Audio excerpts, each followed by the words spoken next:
ओम नमः शिवाय।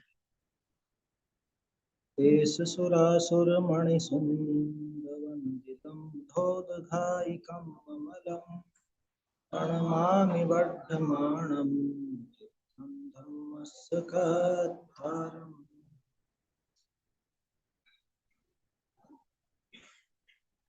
प्रवचन सार जी में सुख अधिकार पर अपनी चर्चा चल रही है।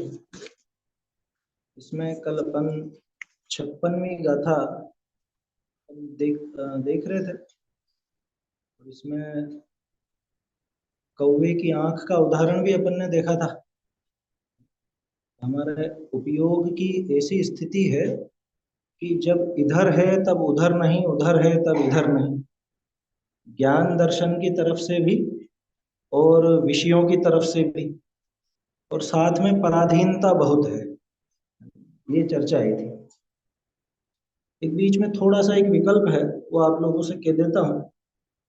अभी जो चर्चा चल रही थी ना, सम्यक दर्शन के बाद ही कषायों का नाश प्रारंभ हो सकता है, घटना भी तभी प्रारंभ हो सकता है। बहुत बढ़िया चर्चा है वो। उसके संबंध में एक विचार आया। 80वीं गाथा और 81वीं गाथा। 80वीं गाथा में मोह क्षय का उपाय बताया, और 81वीं गाथा में क्या कहा कि अगर सावधान नहीं रहा तो ये राग रूपी शत्रु बैठा हुआ है। देखो, एक मिनट निकाल लेते हैं। मुझे तो वो विकल्प क्यों आया वो भी अभी बताता हूँ। हालांकि क्योंकि वो चर्चा में शायद आगे आ पाए या नहीं आ पाए, इसलिए थोड़ा सा ऐसा विचार है। देखो, 80वीं गाथा में मोह क्षय हुआ, ठीक है, दर्शन मोहनी की बात है, मिथ्यात्व तो गया। और 81वीं में क्या कह रहे हैं, जीवो ववगद मोहो, कि जो मोह जिसका नष्ट हो चुका है, उवलद्धो तच्चमप्पणो सम्मम, और जिसने साम्य को प्राप्त किया है, अपना साम्य को भी प्राप्त किया और सम्यक रूप से अपने आत्मा को प्राप्त किया। जहदी जदि राग दोषे, अब अगर वो राग द्वेष छोड़ता है, कौन कौन, जिसने मोह का नाश कर लिया है। ऊपर कहा जीवो ववगत मोहो, और फिर कहा जहदी जदि राग दोषे। तो इसका अर्थ क्या निकलता है, वही बात जो भी भाई साहब ले रहे थे ना, भावार्थ में, नौवीं गाथा के भावार्थ में, ये सम्यक दर्शन प्राप्त हो तो ही आगे जाकर के ये कषायों का अभाव अथवा उसका घटाव ये तभी संभव है। तो ये 80-81 गाथा का जो क्रम है, ये बहुत बड़ा प्रमाण है इस बात का, क्या कि पहले दर्शन मोह का ही नाश होगा, पहले कषाय का नाश हो नहीं सकता।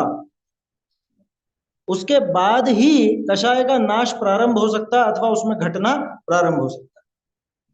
ठीक है, ये तो प्रवचन सार जी की बात है, कुंद कुंदाचार्य देव की बात है। चरणान योग की तरफ से तो पहले कषाय का नाश करने का उपाय कर लेवे ना। लोग ऐसा कह सकते हैं। तो मुझे ये विकल्प क्यों आया वो अब बताता हूं आपको। रत्न करंड श्रावकाचार में 46 नंबर का श्लोक, 46 नहीं 47, 46 में तो वो द्रव्यान योग का वर्णन है, 47वां क्या लिखा हुआ आचार्य देव ने, है किसी को ध्यान? मोह तिमिराप हरणे दर्शन लाभात। मैं रुक के बोल रहा हूं तो समझ में आ रहा होगा। मोह तिमिर आप अपहरणे, मोह तिमिर का अपहरण होने पर, दर्शन लाभात, दर्शन का लाभ, सम्यक दर्शन का लाभ होने पर, अवाप्त संज्ञान, सम्यक ज्ञान जिसने प्राप्त कर लिया है, अब वो जीव क्या करता है, राग द्वेष निवृत्त्यै चरणम प्रतिपद्यते साधु। देखो तो सही, ये समंत भद्राचार्य, यहाँ कुंद कुंदाचार्य, ये द्रव्यान योग का ग्रंथ, वो चरणान योग का ग्रंथ, सब में बात वही निकल रही है। सम्यक दर्शन के बिना आप लाख कोशिश कर लो, कषायों का नाश नहीं कर सकते, नहीं कर सकते, नहीं कर सकते। अरे घटा भी नहीं सकते। घटने का क्रम देखा ना अपन ने अभी, भाई साहब ने बताया।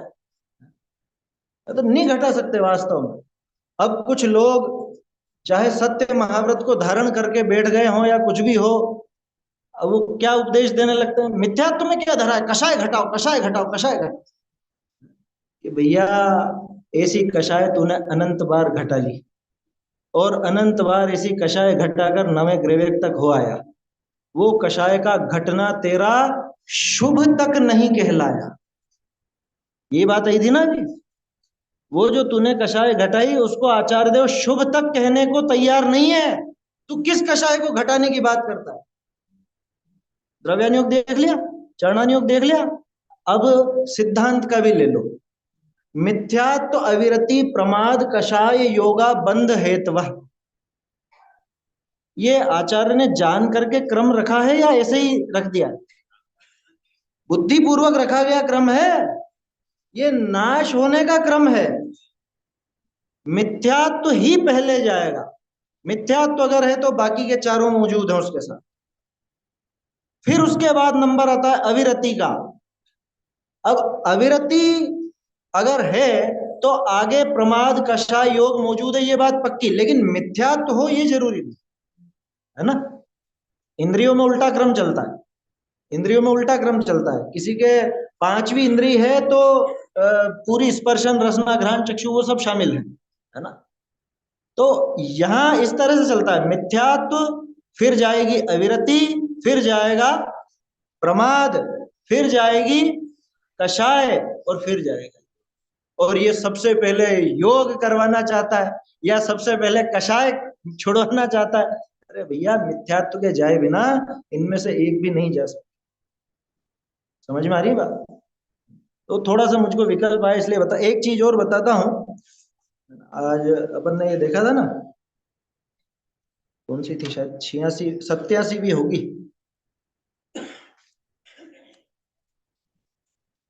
नहीं, 87 नहीं।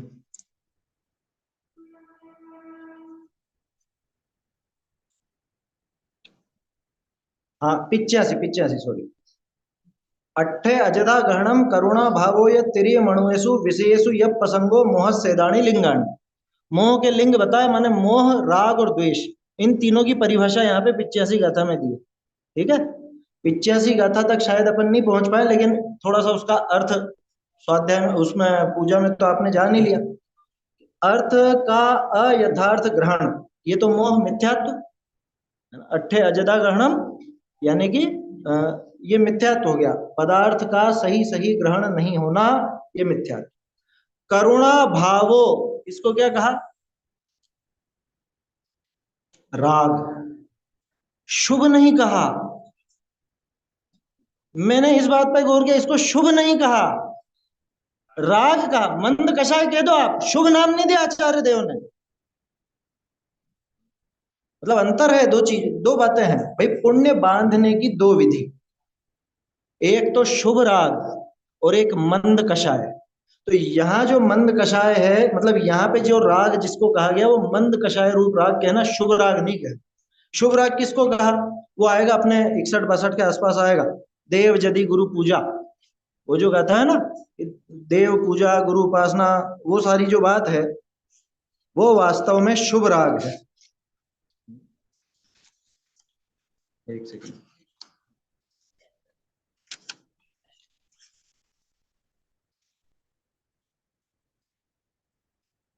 सिक्सटी नाइन है, 69, 69। वो शुभ राग का, वहां पे शुभोपयोग नाम दिया। कुछ अंतर समझ में आ रहा आप? बहुत आप सोच रहे हो कहां से कहां बात चल रही है। राग और शुभ भाव, इन दोनों में अंतर समझना। हालांकि शुभ भाव भी राग ही है, लेकिन यहाँ जो मोह के लिंग बताए 85 गाथा में, ये मोह राग द्वेष, इन तीनों को जब लिया तो वहां शुभ भाव को शामिल नहीं किया। वहां सामान्य रूप से राग कहा। और उसको शुभ क्यों नहीं कहा? क्योंकि वो मिथ्यात्व के साथ वाला दिखा रहे हैं। मोह राग द्वेष साथ में ले रहे हैं ना। तो जो मिथ्या दृष्टि अगर करुणा भाव भी रखता है, मिथ्या दृष्टि का करुणा भाव भी शुभ भाव नहीं कहलाता। समझ में आ रही बात? ये सारी बातें जो अभी अपन ने थोड़ी देर में की हैं, शुरू से जो प्रसंग चालू किया, ये सब एक ही है।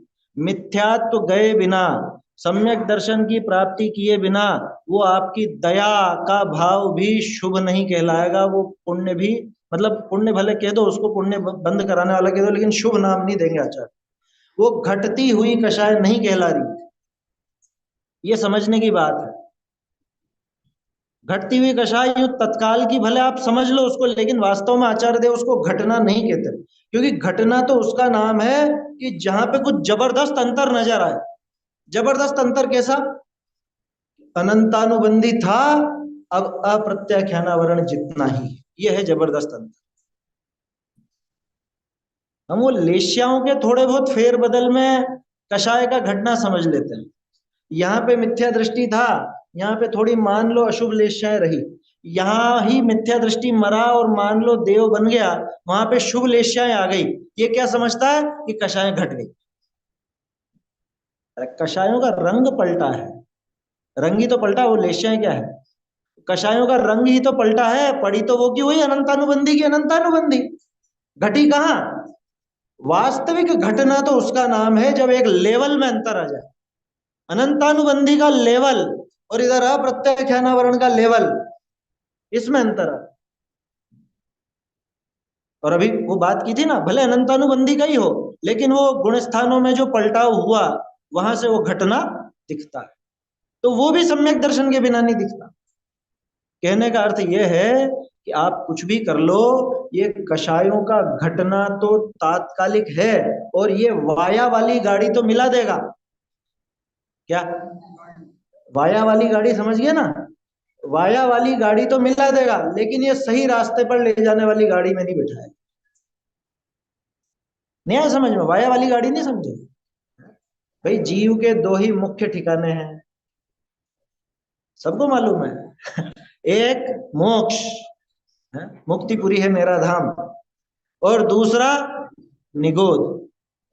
अब अगर ये मोक्ष की तरफ की गाड़ी में नहीं बैठता, और गाड़ी बहुत अच्छी सुंदर है, नई नवेली है, और बहुत रंग बिरंगी जैसी भी है, ड्राइवर भी बहुत परफेक्ट है चलाने में, लेकिन ये वाया वाया स्वर्ग टू निगोद, बोलो, वाया स्वर्ग टू निगोद, कहां ले जा रहा है ये जो कषायों की मंदता है? क्यों उसको, कल भी बात चली थी, भाई साहब ने दिन में ली थी ना बात, इसको दिन में ली थी, कल शाम को ली थी शायद। इसको क्या कहा गया? अभी अभी भी आया था अपने गुरुदेव के उसमें, परिपंथा, लुटेरा है ये लूट लिया। रास्ता तो क्या दिख रहा है? स्वर्ग की तरफ जा रहे हैं, स्वर्ग की तरफ जा रहे हैं, सुख की तरफ जा रहे हैं। अब अपने विषय पर आ रहे हैं अपन, सुख की तरफ जा रहे हैं। कह रहे तू सुख की तरफ नहीं जा रहा, वो सुख की झलक दिखा के ऐसा यू टर्न मारेगा कि तुझे निगोद में लेकर जा पटकेगा। धूर्त अभिसारिका, ये मैं जो शब्द बोल रहा हूं ना, ये सब आचार्य के शब्द हैं। लुटेरा, धूर्त अभिसारिका, ये सब आचार्य देव ने शब्द दिए। तो इसलिए सम्यक दर्शन का उपाय करना, सम्यक दर्शन का उपाय करने के लिए हमें हमारे उस ज्ञान स्वरूप को पहचानना पड़ेगा। हमारे ज्ञान में जो कमी है उसे समझ करके, पर्याय में जो कमी है उसे पहचान करके उसे दूर करने का उपाय करना, उसके लिए अपना ये प्रकरण। तो वो तो एक थोड़ी बात का विकल्प आया, और हालांकि विषय तो है अपना, लेकिन वो आगे आ पाए या नहीं आ पाए, इसलिए थोड़ा सा उसको अपन ने लिया। चलिए, तो 56वीं गाथा पर अपनी जो चर्चा चली थी है ना, उसकी बात तो हो चुकी थी। 56वीं गाथा में अपन ने देखा था कि स्पर्श रस गंध वर्ण शब्द, ये सारे के सारे इंद्रियों के विषय हैं, और इंद्रियों के विषय होने पर भी इंद्रियां इनको युगपत ग्रहण नहीं कर पाती। मतलब कितनी कमजोरी है।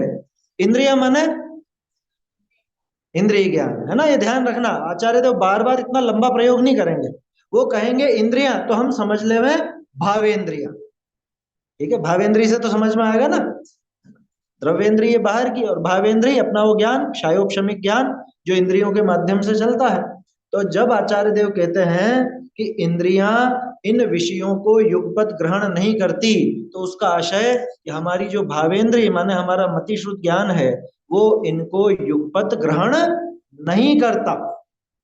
ये हमारे ज्ञान की एक बहुत बड़ी कमी है। समझ में आई बात? बहुत बड़ी कमी है। चलिए, तो ये गाथा तो हो गई थी, और टीका में जो बात थी वो अपन ने मोक्ष मार्ग प्रकाशक के आधार से संक्षेप में देख ली थी। पूरा विस्तार अपन उस भावार्थ का और उसका नहीं लेंगे, आगे बढ़ते हैं। अब ये निश्चय करते हैं कि इंद्रिय ज्ञान प्रत्यक्ष नहीं है, ये आपको जो लोग नोट्स बनाते हैं उनके काम की बात है कि प्रत्यक्ष क्यों नहीं है, उसका जवाब इस गाथा में आता है। अथ इंद्रिय ज्ञानम न प्रत्यक्षम भवति इति निश्चिनोति, ऐसा निश्चय करते हैं इंद्रिय ज्ञान प्रत्यक्ष नहीं होता। गाथा देखते हैं। परदवम ते अक्खा णेव सहावोत्ति अपणो भणिदा उवलद्धम ते हि कथम पच्चखम अपणो होदी।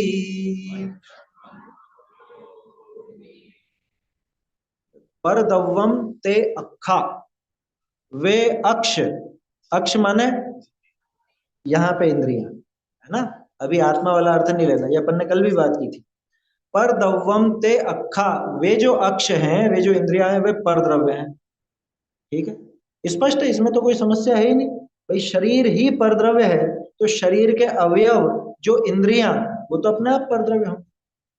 भाई पड़ोसी का बेटा घर का थोड़ी ना हो जाएगा, पड़ोसी का है तो पड़ोसी का ही रहेगा, है ना। अणेव सहावोत्ति, कि वो स्वभाव नहीं है। किसका स्वभाव नहीं है? अणेव सहावोत्ति अपणो भणिता, कि वो आत्मा के स्वभाव नहीं है, कि वो आत्मा के स्वभाव रूप नहीं है। आत्मा के साथ इनका संबंध बहुत लंबे समय से भले हो, या लंबे समय से आत्मा के साथ इस शरीर का और इंद्रियों का संबंध भले रहा हो, लेकिन ये कभी भी आत्म स्वभाव रूप नहीं। न आत्मा इनके स्वभाव रूप हुआ, न ये आत्म स्वभाव रूप। अनादिकाल से शरीर का संयोग है ना, आज तक शरीर छूटा तो नहीं, एक न एक इंद्रिय तो मिली ही मिली, लेकिन आत्मा इनसे न्यारा ही रहा। ठीक है, अब जब ये परद्रव्य है, पर द्रव्य से जो पैदा होगा वो तो परोक्ष ही कहलाना चाहिए। पर द्रव्य के माध्यम से जो काम हो रहा है वो पराया काम, इसीलिए इसको कहा जाता है पराया ज्ञान। और पराया ज्ञान वहां परकीय, सब पूजाओं में यहीं से आती है लाइनें, और कहां से आएंगी? आया समझ में? उपलब्धम ते ही कदम, सरल है कि उनके द्वारा उपलब्ध हुआ। कदम कैसे? पच्चखम अपनो होदी, कि वो आत्मा का प्रत्यक्ष कैसे हो सकता है, वो आत्मा का अपना कैसे हो सकता है? ये पराया है क्योंकि परायों से पैदा हुआ है। भाई हम कहते हैं कि हमने चक्षु से वर्ण को देखा, तो जब चक्षु से वर्ण को देखा, यानी जो वर्ण का ज्ञान हुआ ये चक्षु के माध्यम से चला। अब जब चक्षु स्वयं पर द्रव्य है, तो वो वर्ण का ज्ञान वो हमारा कैसे हो सकता है? वो पराया है। सरल है बात, इसे समझने में कठिन नहीं है, लेकिन इसमें समस्या ये है कि वो ज्ञान तो हमारा ही है ना। अरे हमारा ही बेटा, लेकिन दिन भर वो दूसरे के ही घर में पड़ा रहता हो, दूसरे के ही अनुसार चलता हो, दूसरे के ही अधीन सारी क्रिया करता हो, तो उसका परिचय कैसे दिया जाए? हैं? क्या कहेंगे उसको? अरे कि भाई साहब आपका है ना बेटा, कि नहीं नहीं नहीं है, हमारा नहीं है यार, क्या बताए, ये तो पराया है। अरे और तो और छोड़ो, ये तो मैंने पराये घर की बात की, उदाहरण तो कायदे से दूसरा बनता है। लड़का पहले घर वालों की आज्ञा में रहता था, आगे कहने की जरूरत ही नहीं पड़ रही है, शादी हुई और अब वो है, अब ससुराल वाले और वो उसकी पत्नी और जो भी, हालांकि वो पत्नी भी इस घर की हो चुकी है, लेकिन क्या कहते, अरे बेटा पराया हो गया, क्योंकि उसकी उसकी कहने उसकी कथनी में चलता है। वो अभी अभी 2 दिन हुए उसको आए हुए, और ये उसी के आज्ञा के अनुसार चलता है, या उसके ससुराल वालों के अनुसार चलता है, तो ये तो पराया हो गया। बस उदाहरण को उदाहरण जितना ही लेना, मैं उस झगड़े में नहीं पड़ रहा हूँ कि वो लड़की कहाँ की है, वो यहाँ की है कि वहां की, क्योंकि ये तो कहने वाले के ऊपर है। ठीक है ना? तो क्या कहा कि ये जो हमारा था ज्ञान 100% आत्मा का ही है, लेकिन आचार्य देव यहाँ पे ये दिखाना चाहते हैं कि तुम्हारा जो ज्ञान वो इंद्रियों के माध्यम से चलता है, जो अन्य द्रव्यों को ही जानने में मस्त रहता है, कभी आत्मा को जानने का प्रयास, स्वयं को जानने का प्रयास नहीं करता। असली अक्ष, अक्ष आत्मा का देखा था, उस अक्ष के प्रति नहीं वर्तता, इस अक्ष के प्रति वर्तता है जो कि पर है। ऐसे अक्ष पर है, ऐसे अक्ष के प्रति वर्तता है, तो उसे परोक्ष क्यों ना कहा जाए। अक्ष के दो अर्थ थे ना, असली अक्ष अपना आत्मा, उसके प्रति नहीं वर्तता तो प्रत्यक्ष क्यों कहें, एक बात। दूसरी बात, इस अक्ष, ये इंद्रियां, इन इंद्रियों के प्रति वर्तता है, इन्हीं के अधीन वर्तता है, तो इसको पर अक्ष, परोक्ष ही क्यों ना कहें। आया समझ में? तो जैसे एक माँ अपने बच्चे से गुस्से में आके कहती है मर जा, तो चला जा, दूर हो जा मेरी आंखों के सामने से। बस ऐसे ही आचार्य देव यहाँ हमको समझा रहे हैं कि तुम्हारा ज्ञान जो पराई तरफ ही झुका हुआ है, पर की तरफ ही लगा हुआ है, ये परोक्ष ही है। परोक्ष है इसलिए हेय है, क्योंकि पराये घर में हमको क्या करना है, पराये घर में क्या करना है कि आज क्या बनाए तुम्हारे यहाँ पे, पूछते हो क्या कभी है? बहुत मूर्ख लोग हैं वो जो पूछते हैं, समझ में ही बात। समझदार लोग कभी नहीं पूछते दूसरे पड़ोसी के घर में कि तुम्हारे आज दाल बनी है कि सब्जी बनी है कि रोटी बनी है कि चावल बना है, या वो खाखरा फाफड़ा ही खा रहे हो है? कभी कभी नहीं पूछता वो कि बासी खा रहे हो या ताजा खा रहे हो। समझ में आ रही है बात? इशारा दिया, समझ लेना। देखो क्या कहा, तो पराये से क्या लेना देना है, समझ में आ रहा? तो इसलिए अपने ज्ञान को इधर झुकाओ। ये ज्ञान तुम्हारी ऐसी वृत्ति के कारण पराया कहलाता है, तुम्हारा ही बेटा, तुम्हारा ही ये ज्ञान, ये पराया कहला रहा है, इसको अपना बनाओ, इसको इधर झुकने की प्रेरणा दो। आचार्य देव वहां ले जाना चाहते, ऐसा है। तो सरल है था कि वो जो इंद्रियों के माध्यम से चले, कदम पच्चखम अपनो होगी, कि वो आत्मा का प्रत्यक्ष कैसे होगा।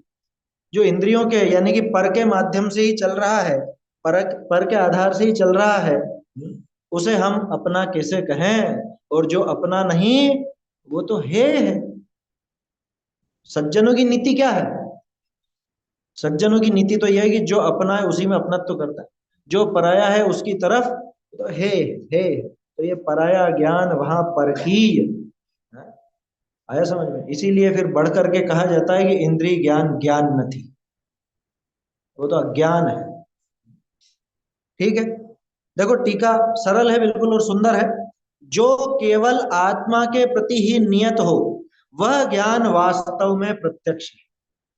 और जगत में ऐसा कौन सा ज्ञान है जो आत्मा के प्रति नियत हो? केवल ज्ञान, वास्तव में तो केवल ज्ञान ही ऐसा ज्ञान है जो पूरी तरह से आत्मा के प्रति नियत। मैं पूरी तरह से क्यों कह रहा हूं, क्योंकि अभी आप कहोगे भावश्रुत ज्ञान भी तो उधर लगता है, आत्मा को जानता, आत्मा में लीन होता है भावश्रुत ज्ञान, तो वो भी तो आत्मा के प्रति नियत हुआ, लेकिन उसको गौण रखा। मुख्य रूप से अतीन्द्रिय ज्ञान केवल ज्ञान के लिए ही कहा गया।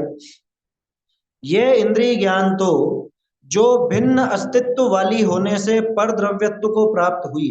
सरल है, भिन्न अस्तित्व है, हमारे में नहीं है ना अस्तित्व। आत्मा का कौन सा अंश इन इंद्रियों में है, इंद्रियों का कौन सा अंश आत्मा में है? कुछ नहीं, ना इसमें उसकी व्याप्ति ना उसमें इसकी व्याप्ति। कौन सा अभाव है? अत्यंताभाव।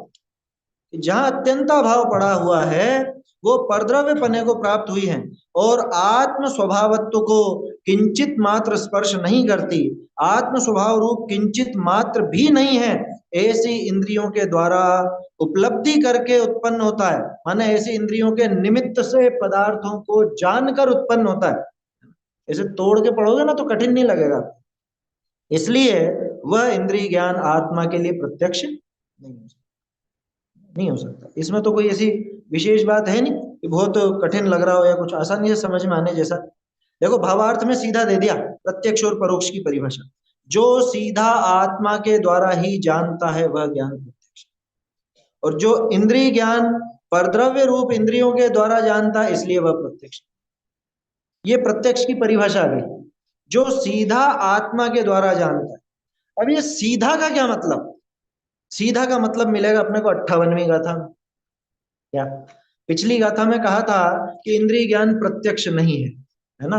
अब यहाँ पे 58वीं गाथा में प्रत्यक्ष और परोक्ष दोनों की परिभाषा है। पिछली गाथा में अपन ने देखा इंद्रिय ज्ञान प्रत्यक्ष क्यों नहीं है। मैंने कहा था ना, चाहो तो आप ऐसे प्रश्नोत्तर के रूप में नोट करो, इंद्रिय ज्ञान प्रत्यक्ष क्यों नहीं है, उसका जवाब मिलता है 57वीं गाथा में। 58वीं गाथा का प्रश्न है कि प्रत्यक्ष कौन है और परोक्ष कौन है, कौन सा ज्ञान प्रत्यक्ष है और कौन सा ज्ञान परोक्ष है। ये जवाब मिलता है अपने को 58वीं गाथा में, है ना? देखते हैं। जम पर दो विण्णाणम तम तु परोक्षम त्रिभणिद मठ्ठेषु यदि केवलेन नादम अवधि जीवेण पचखम।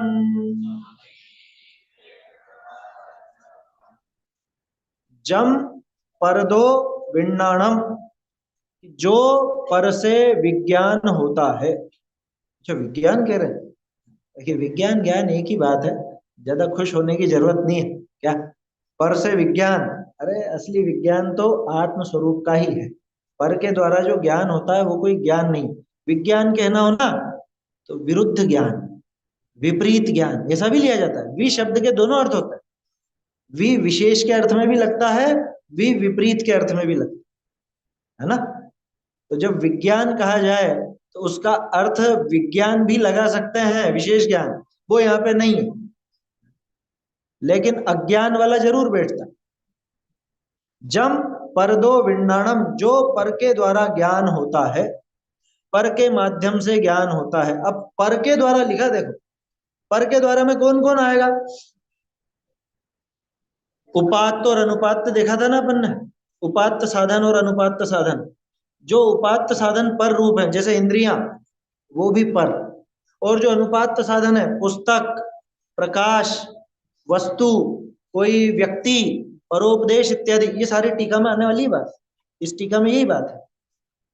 जम परदो विण्णाणम, जो पर के माध्यम से ज्ञान होता है, तम तो परोक्षम, उसको तो परोक्ष, इति भणिदम, ऐसा कहा गया है। किसका ज्ञान? अट्ठेसु, अर्थों में, पदार्थों का। अच्छा, गजब की बात है, पदार्थों का जो ज्ञान पर के माध्यम से होता है वो सच्चा होता ही नहीं, वो वास्तव में सच्चा नहीं होता। क्यों नहीं होता? पदार्थ कैसा है? अब यहाँ पे ज्ञेय तत्व प्रज्ञापन जोड़ लो। क्या ये वास्तव में वो जो द्रव्य गुण पर्यायात्मक अर्थ, अर्थ आया ना, अर्थ का अर्थ ही ये है। अर्थ माने द्रव्य गुण पर्यायात्मक वस्तु, उसको अर्थ कहा, उसे अर्थ कहा। अब इंद्रियों के माध्यम से कोई द्रव्य गुण पर्याय पकड़ में आ रहे हैं? इंद्रियां तो स्पर्श, रस, गंध, वर्ण ये पकड़ी। मन तो राग द्वेष का विषय पकड़ेगा, उसमें द्रव्य गुण पर्याय नहीं पकड़ेगा, है ना? इसलिए अट्ठेसु जम परदो विण्णन, पदार्थों में जो पर के माध्यम से ज्ञान होता है। लेकिन गजब की बात यह है कि पर द्रव्य का ज्ञान तो इन इंद्रियों के माध्यम से ही होगा ना, है? फिर उसको विपरीत क्यों कहते हैं? पर द्रव्य के द्रव्य गुण पर्याय की बात आप कह रहे हो, तो वो तो इंद्रियों के द्वारा ही जाना जाएगा ना, कि नहीं, उन पर द्रव्यों को भी केवल ज्ञान स्वयं, बिना किसी सहायता के, बिना किसी इंद्रिय के, बिना किसी अन्य द्रव्य के, उन सबको जान। माने स्व को जानना हो तो भी वो आत्मिक ज्ञान ही जानेगा, और पर को जानना है तो भी वो आत्मिक ज्ञान, वो केवल ज्ञान, अतीन्द्रिय ज्ञान, अनंत ज्ञान ही जानेगा वास्तव में। वस्तु जो द्रव्य गुण पर्यायात्मक है, उस उनके गुण पर्यायों को, उनके उत्पाद व्यय द्रव्य को कौन पकड़ेगा? कि वो आत्मोत्थ, आत्मोत्थ शब्द आता है, आत्मा से ही उत्पन्न हुआ, ऐसा वो क्या कहें, निरुपाधि और बिना किसी की सहायता के क्या कहें, स्वाधीन, पूर्ण रूप से जो स्वाधीन है, ऐसा वो केवल ज्ञान ही स्व के द्रव्य गुण पर्याय को, स्व के उत्पाद वे द्रव्य को, और पर के उत्पाद वे द्रव्य, पर के द्रव्य गुण पर्याय को वो केवल ज्ञान जानता है। हम जो देखते हैं वस्तु वैसी है ही नहीं। हम कैसा देखते हैं, मान लो जैसे शरीर का कुछ अवयव कट गया है ना, ये उंगली कट करके अलग हो गई है ना, तो हम क्या देखते हैं कि अरे ये अलग हो गई, ये उंगली टूट करके अलग हो गई, कट कर अलग हो गई है, ऐसा सोचते हैं हम। आचार्य देव क्या कहते हैं, आश्चर्य इस बात का नहीं है कि ये उंगली यहां से अलग हो गई, आश्चर्य इस बात का है कि ये अनंत परमाणु इतने समय एक साथ कैसे बने रहे। हमें उंगली दिखती है, केवल ज्ञान को प्रत्येक द्रव्य उनका गुण पर्याय, वो यहां से हट करके अलग होने का परिणाम वो नजर है। बोलो ये कौन सी आंख से दिखेगा, ये तो केवल ज्ञान की आंख से दिखेगा। इसलिए क्या कहा कि जो पर के माध्यम से विज्ञान होता है वो तो सारा परोक्ष, यदि केवल आदम, अगर केवल से ही जाना गया हो। अब ये केवल से का, ये जो केवलेण शब्द डाला ना, ये थोड़ा सा रहस्यमयी है, इसी रहस्य का उद्घाटन अमृत चंद्राचार्य देव टीका में कर। यदि केवलेण नादम, अभी भावार्थ में अपन ने क्या पढ़ा था, इंद्रिय ज्ञान परद्रव्य रूप इंद्रियों के नहीं, जो सीधा आत्मा के द्वारा ही जानता है, सीधा, ये सीधा, जो सीधा आत्मा के द्वारा जानता है, यदि केवलेण नादम, सीधा आत्मा के द्वारा जानता है। अगर केवलेण, केवल मात्र, केवल का अर्थ एक भी होता है, केवल माने एक भी होता है ना, और एक कौन है, ज्ञान में एक कौन रहता है, कि अकेला केवल ज्ञान है जो अकेला रहता है। मति ज्ञान शुद्ध ज्ञान अकेले नहीं रह सकते, मन पर्याय अवधि ज्ञान भी अकेले नहीं रह सकते। अवधि मन पर्याय ज्ञान तो निश्चित रूप से ये मति और शुद्ध ज्ञान वाले को ही होगा, तो वो अकेले रहेंगे नहीं। मति ज्ञान शुद्ध ज्ञान के बिना नहीं रहेगा, शुद्ध ज्ञान मति ज्ञान के बिना नहीं रहेगा, साथ में ही चलेंगे।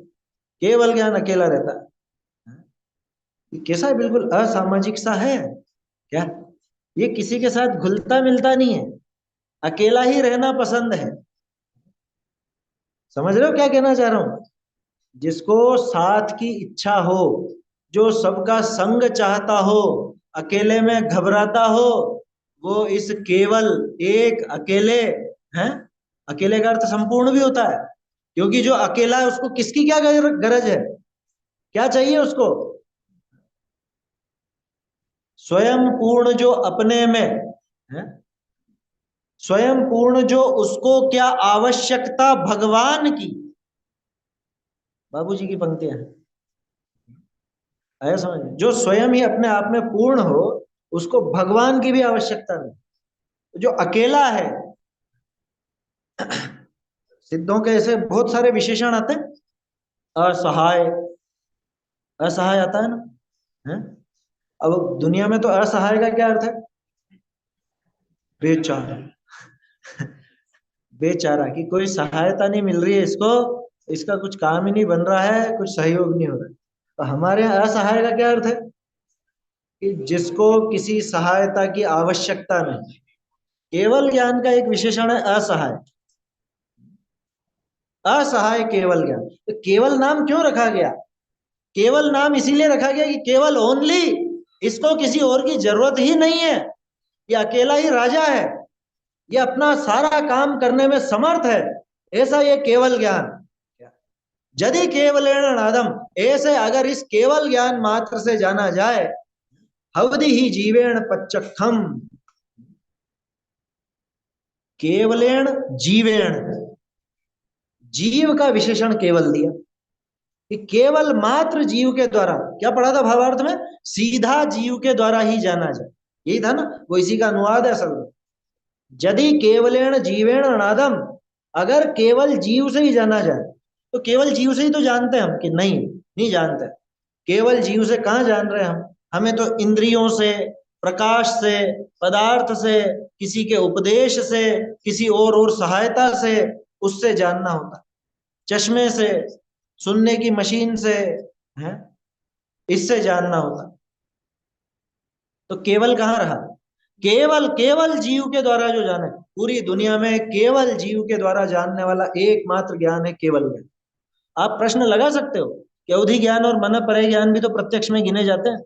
यहाँ पे केवल ज्ञान के आगे तो उनको भी परोक्ष कहा जाएगा। क्यों? क्योंकि वहां पे एक बहुत बड़ी कमी है।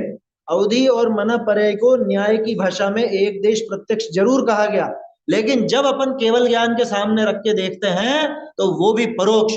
क्यों? क्योंकि वहां भी अवधि ज्ञानावरण और मन परय ज्ञानावरण का क्षयोपशम अपेक्षित आ गया ना। पर जब पर आ गया तो परोक्ष ही हुआ। न्याय में तो प्रत्यक्ष का, अरे कहा होगा, हम केवल ज्ञान की तरफ बात कर रहे हैं अभी। जब केवल ज्ञान को प्रत्यक्ष कह रहे हैं तो उस, अच्छा और फिर क्या कहते हैं वहां पे? एक देश कहा ना, एक देश। क्या एक देश है? एक देश प्रत्यक्ष, थोड़ा थोड़ा काहेगा थोड़ा थोड़ा, हम यहाँ पे पूरे केवल ज्ञान की, पूरे प्रत्यक्ष की बात कर रहे हैं। तो वहां तो मन पर्याय और अवधि ज्ञान को भी प्रत्यक्ष नहीं कहा जाता, उनको भी परोक्ष की श्रेणी में रखा जाता है। घबराना नहीं, मैं टीका के आधार से बोल रहा हूं ये बात, नहीं तो आप सोचोगे कि नहीं एक देश तो कहा, छोड़ दो वो बात। अभी अभी आचार्य देव टीका में लेंगे वो चीज, उपलब्धि, उपलब्धि नाम दिया उसको। देखते हैं, देखो टीका देखते हैं। ये तो गाथा वाली बात तो हो गई ना। यदि केवलेण जीवेण नादम, अगर केवल जीव से ही जाना जाए तो हवधि पच्चक, तो वो प्रत्यक्ष होता है। टीका पढ़ते हैं, बहुत बढ़िया है। निमित्तता को प्राप्त यानी निमित्त रूप बने हुए ऐसे जो पर द्रव्य भूत, ठीक है, जो निमित्त बनते हैं ऐसे पर द्रव्य, कौन कौन निमित्त बनते हैं? अंतःकरण माने मन, स्पष्ट है। इंद्रिय, पांचों इंद्रियां। परोपदेश, परोपदेश से भी ज्ञान होता है कि होता है। भगवान की वाणी सुन करके हमको ज्ञान होता है ना, कहा जाता है, कोई दिक्कत नहीं। अरे केवल ज्ञान को कहा जाता है कि भाई ये हमारे ज्ञान में साधन है। गुरुदेव श्री की वाणी हमारे ज्ञान में साधन है या नहीं?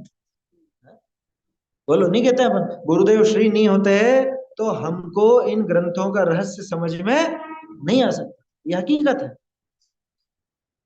नहीं होता तो नहीं आ सकता था।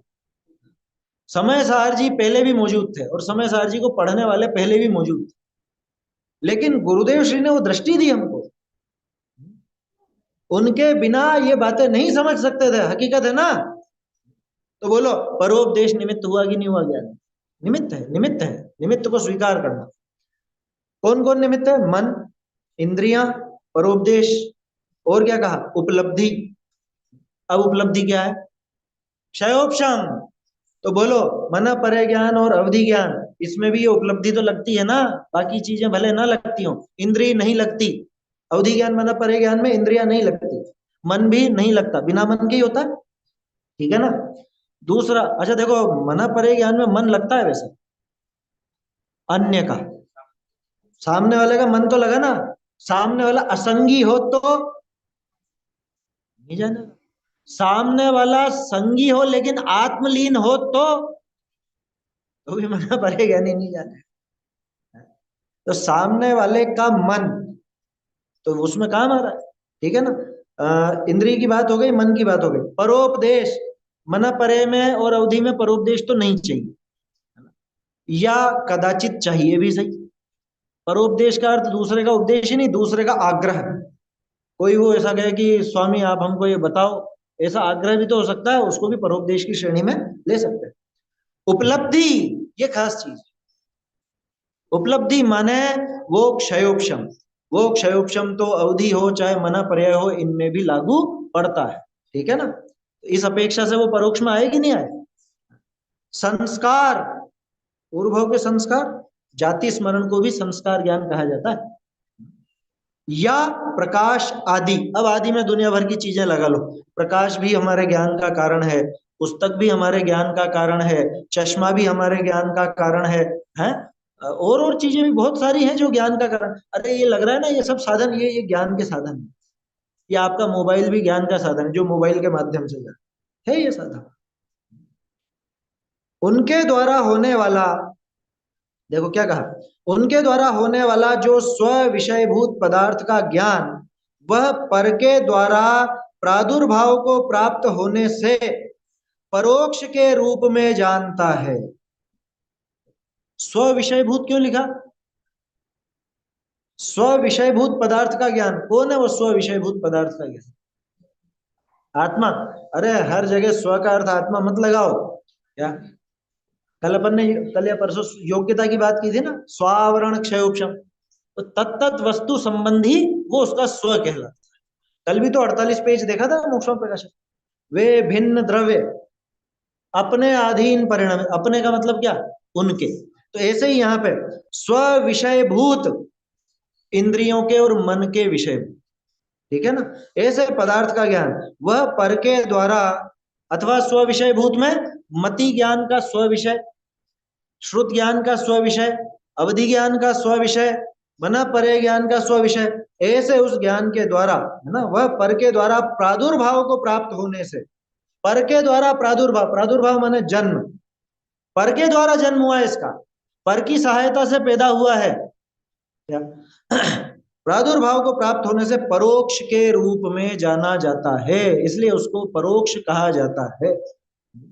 और अंतःकरण, इंद्रिय, परोपदेश, उपलब्धि, संस्कार या प्रकाश आदि सब पर द्रव्य की अपेक्षा रखे बिना एकमात्र आत्म स्वभाव को ही कारण रूप से ग्रहण करके, क्या केवल ज्ञान के अलावा कोई भी नहीं ऐसा, आत्म स्वभाव को ही कारण रूप से ग्रहण करके।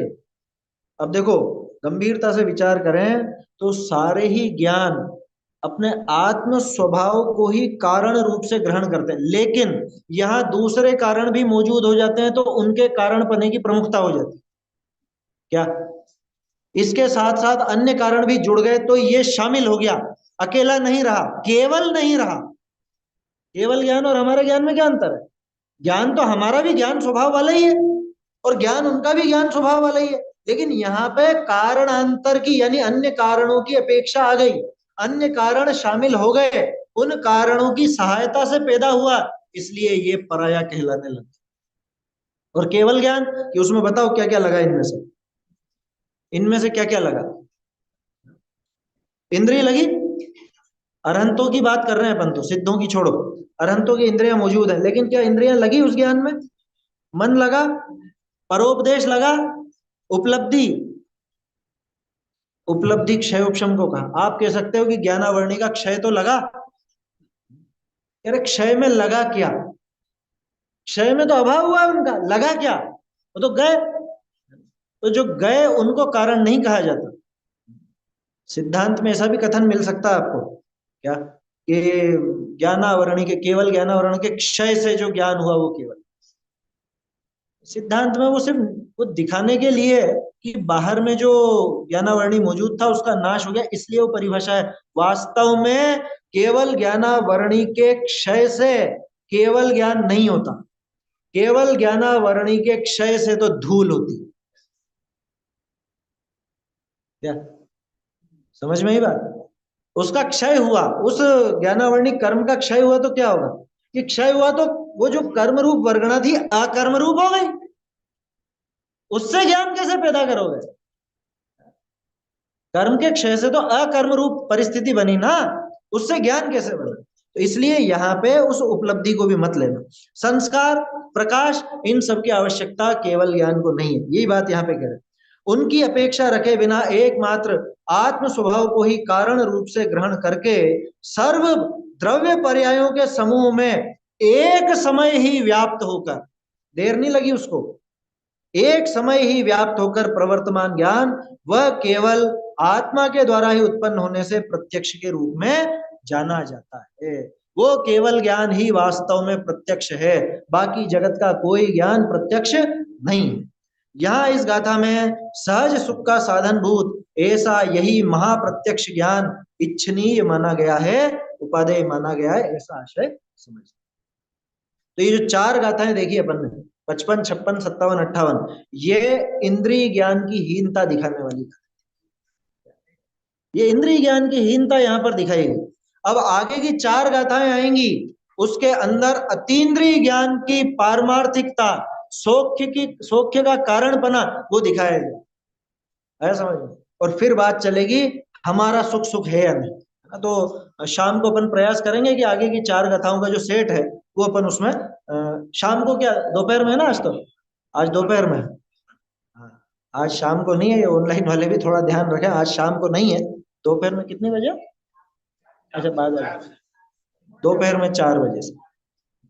चलिए अभी समाप्त करते हैं, समय भी हो गया अपना।